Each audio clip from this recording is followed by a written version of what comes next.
Les éleveurs prédatés, mais d'autres l'ont dit avant, vivent un enfer et encore faudrait-il parler des éleveurs qui sont victimes d'attaques et qui ne sont pas reconnus comme tels. Et cela freine aujourd'hui à l'installation des jeunes dans de nombreux territoires, notamment dans les zones d'élevage en zone de montagne. Les préjudices sont directs, les attaques directes de loups, mais aussi indirectes, le stress que cela impose sur les troupeaux, les avortements animaux et la gestion des cadavres. Or, aujourd'hui, le statut juridique du loup empêche une véritable politique d'élevage. De plus, mais la question a déjà été posée, la difficulté avec les patous et la reconnaissance d'un véritable statut est indispensable. Mais au-delà également, c'est une difficulté avec la multiplication de ces chiens dans la relation entre finalement les éleveurs, les randonneurs, mais aussi les élus locaux qui sont de plus en plus confrontés à des interpellations de par la population ou par les touristes de ces territoires sur la présence de ce que l'on qualifie de chien, mais qui, pour celui qui n'est pas averti, ressemble parfois également à un loup. Dire également que parfois la méthode de comptage demeure encore discutable.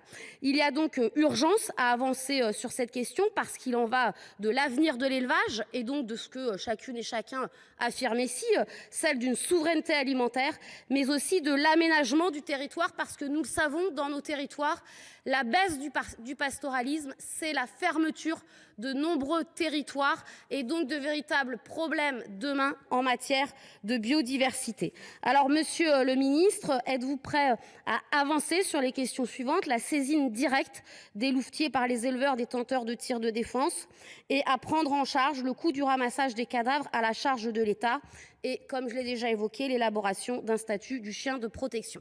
Alors, plusieurs choses. D'abord, vous avez tout à fait raison, la question de la présence. Il y a plus de 6500 chiens présents, j'allais dire loups, non, chiens, présents pour protéger les troupeaux. On ne l'a pas vu au début, mais ça commence à créer des tensions qui sont très fortes, des tensions entre les randonneurs et les éleveurs, des tensions aussi entre les élus et les éleveurs, parce qu'il y a un certain nombre d'élus qui ne veulent plus mettre à bail certaines zones en disant « moi, je préfère ne pas prendre le risque qu'un randonneur ait une morsure avec un patou et donc laisser sans élevage ». Et c'est quand même un sujet qui est un sujet de compatibilité, qui est un sujet central. Et vous avez tout à fait raison. Il y a un grand risque, c'est pour ça qu'il faut qu'on travaille sur le statut.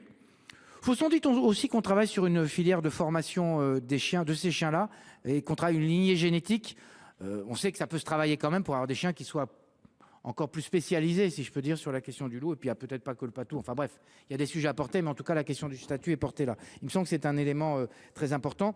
Vous avez porté aussi la question de la fermeture des espaces. Il y a un grand risque, y compris, je le disais à l'instant au président Gontard, il y a un grand risque sur ces espaces-là qu'ils soient plus pâturés. S'ils sont plus pâturés, on sait ce que ça va devenir, en particulier en termes de dérèglement climatique. On a besoin d'y travailler. Donc, on va travailler sur tous ces sujets-là que vous avez évoqués. On a besoin de travailler sur la question des louvetiers aussi, vous l'avez dit. Alors, le statut de l'espèce, c'est pour ça que ça crée du changement. Le fait qu'on ne peut pas faire, si jamais on arrive à évoluer sur le statut de ultra protégé à protéger, ça permettra d'être dans une gestion qui soit d'une autre nature et qui permette des amodiations, toujours dans une logique de préservation de l'espèce, mais qui permettent d'avancer sur le sujet. Enfin, je voudrais répondre ce que je n'ai pas fait à la sénatrice, mais j'en profite parce que ça fait partie du paquet sur le pastoralisme.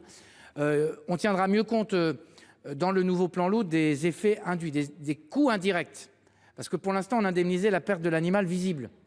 Mais le stress, la perte de génétique, c'est valable d'ailleurs sur les bovins, les avortements que produisent et qui ne sont pas vus aujourd'hui et qui comptent beaucoup dans le déséquilibre sont à prendre en compte et ils sont pris en compte dans le plan loup.